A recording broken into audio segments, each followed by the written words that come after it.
এই একটা রোজার মাছ, রোজা রেখা কাম করি বুঝছেন, শরীরটা ভেঙে গেছে গা।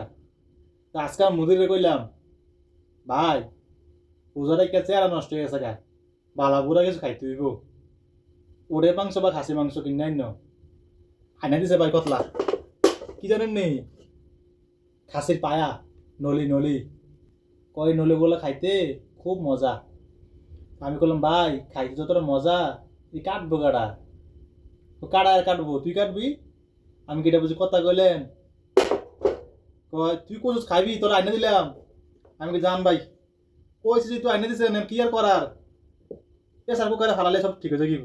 না ছোটো কর, ছোটো করলে খাইতেও মজা হইব, তাড়াতাড়ি সিদ্ধ হইব।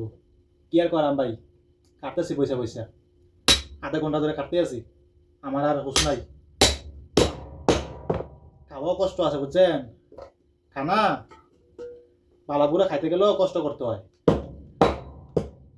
কইলাম ভাই খাসি মাংস নিতে পারেন 2-3 কেজি, আইনা দিছে আমারে পতলা বকরির নলি, কাটা দি কাটিয়া পেঁচার করে ফালাইয়া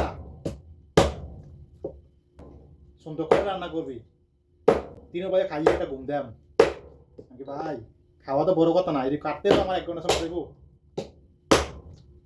আর সিদ্ধ করতে কয় ঘন্টা সময় লাগে আপনি জানে। সোজা তো মনে করেন অল্প বয়সে বাচ্চা ছাগলেই পছন্দ করে সবাই, তো দেখছে না 2টা খুব দূরে কাটা জায়গা, কি আর করাম, ইফতারি করে আইয়া বইবা কাটতেছি। আপনাদের মাঝে শেয়ার করলাম যে জল ভাই দিনটা কাম করে আইসা রাইত হলে রান্না করতে হয়, এটাই প্রবাস বুঝছেন।